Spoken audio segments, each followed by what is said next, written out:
நீங்க வந்து பார்த்த கானாது நான் வந்து வேற அது சரி, ஒரு சரி. அது ஜாலி சூப்பர் எல்லாமே. ஆமா. வீட்ல ஒரு கூத்து ஒண்ணு நடக்கும் நம்ம லிரிக்ஸ்லாம் எழுத போகும்போது. அது பயங்கர பிளாஸ்ட்டா இருக்கும். அது நைட் 2, 3 மணி வரைக்கும் எழுதிட்டு காலைல 5 மணிக்கு பாடுவாரு.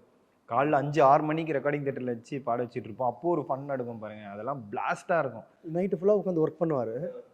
நானாச்சு போயிட்டு இவரு கூட ஒர்க் பண்ணிட்டு நான் படுத்துருவேன். மணி என்ன பண்ணணும்னா, அந்த ஹார்ட் ஒர்க்குக்காக சொல்றேன். மணி போயிட்டு அத கோரியோ பண்ணணும். இப்ப நான் நைட்டு ஃபுல்லா 15 சரணம் இருக்கும். நான் உட்காந்து எழுதிருவேன். எழுதிட்டு நான் போய் பாடி குடுத்துட்டு, சுட சுட கையில குடுத்து அனுப்புன மணி போய் ரெஸ்ட் எடுக்க போறதில்ல. மணி போய் அத கோரியோ பண்ணணும். பண்ணிட்டு அவ்வளோ ஹார்ட் ஒர்க். அத போய் அவ்வளோ கஷ்டப்பட்டு இன்னைக்கு மாஸ்டரா வந்துக்கு அவருடைய ஹார்ட் ஒர்க் வந்து எப்படின்னா இந்த அளவுக்கு ஹிட் ஆயிருக்கு. இவரு மேல எவ்வளோ பாசம் இல்லாத ஒரு டான்ஸ் மாஸ்டர் எல்லாம் கிளாஸ் சார். இப்ப இன்ஸ்டா இப்படி ஓப்பன் பண்ணா குச்சி குச்சி ஓத்தாங்க தான். இப்ப ஆமா இன்ஸ்டாகிராம் இப்படி ஓப்பன் பண்ணாலே அவ்வளோ பேர் வந்து மணிக்கு சப்போர்ட் பண்ணியிருக்காங்க. அவர் சொல்றாருன்றதுக்காக நான் சொல்ல. இவரும் ஒரு பெரிய முக்கியமான ஒரு காரணம் தான். ஏன்னா இவர் பாடி இருக்காரு. அதுவுமே அது பார்க்கப்பட்டது. ஸோ பிளாஸ்ட் பண்ணி விட்டாரு. அந்த ட்ராக்கே வேற மாதிரி ஷைன் பண்ணி விட்டாரு. ஆக்சுவலா பாட்டு எழுத தான் போனேன். சாரி பாட்டு ஆல்ரெடி எழுதியிருந்தாங்க. பாட்டை பத்தி பேசலாம்ல. பாட்டை பத்தி தான் பேசணும் நம்ம.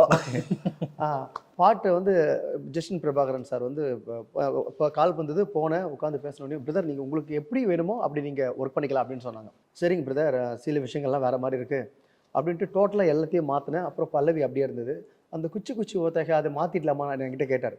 நான் சொன்னேன் பிரதர் இது வேணாம், ஏன்னா நம்மளுக்கு தெரியல எதை தொடணும் எதை தொடக்கூடாது அப்படின்னு எனக்கு தெரியும். தயவுசெய்து இதில் கை வைக்க வேணாம். இது வந்து இந்த பஞ்சு இந்த உக்லைன் சூப்பராக இருக்குது பிரதர், இதை விட்டுருங்கல்ல. அதை அப்படியே வச்சா ஆனால் அந்த அந்த அந்த எல்லாமே வந்து இந்த பக்கங்கிறது இந்த பக்கம் எடுத்து வச்சுனேங்கிறாங்க. வீட்டில் இந்த பக்கம் மிளகாத்தூள், இந்த பக்கம் சமையல் செஞ்சுன்னு கூட ஒருத்தங்க அந்த அந்த ஸ்டெப்பு போட்டுனேங்கிறாங்க பிரதர். அந்த அளவுக்கு ஒரு தமிழ் மக்கள் மட்டும் இல்லாத பெங்களூர் மக்கள் மனதிலும் இவ்வளோ பதிவு பண்ணிட்டா அந்த ஸ்டெப்பு. இவர் தான் கத்து கொடுத்தாரு இப்படி பண்ணாரு. ஆனா உங்களுக்கு எப்படி இருந்தாலும் லைட்டா அவரோட சாயல் வருதுன்னு நீங்க கிண்டல் பண்ணி ஐயோ அந்த அதை மட்டும் சேர்க்காது. நல்ல விஷயம் போகும்போது பேட் வைப் வரக்கூடாது.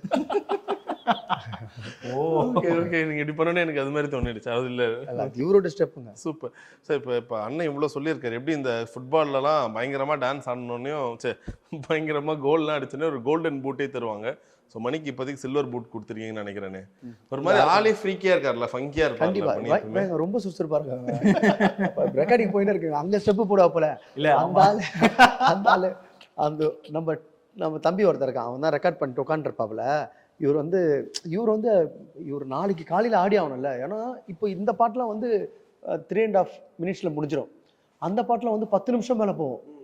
ஏன்னா கண்டஸ்டன்ட் பாட்டுங்க, அதெல்லாம் லிரிக்ஸ் அதிகம், அதை மைண்டில் வச்சு ஆடணும். அது பெரிய பெரிய ப்ராசஸ். 20 படத்துக்கான பாட்டோடைய வரிகள் வந்து அந்த ஒரு பாட்டில் இருக்கும். அப்போ அவர் எவ்வளோ ஒரு ஹார்ட் ஒர்க் பண்ணியிருப்பார் பாருங்க. அப்போ என்ன பண்ணோம், அவர் வந்து நான் ரெக்கார்டிங் பாடும் போது அப்பவே அவர் ஸ்டெப்பு பண்ணணும். இவர் உட்காந்துட்டு இருப்பார், திடீர்னு எப்படி பண்ண இருப்பார், அவங்கள எதுவும் நடக்குது பயந்தெல்லாம் இருக்கான். அந்த மாதிரி வந்து இவரும் சரி சாண்டியும் சரி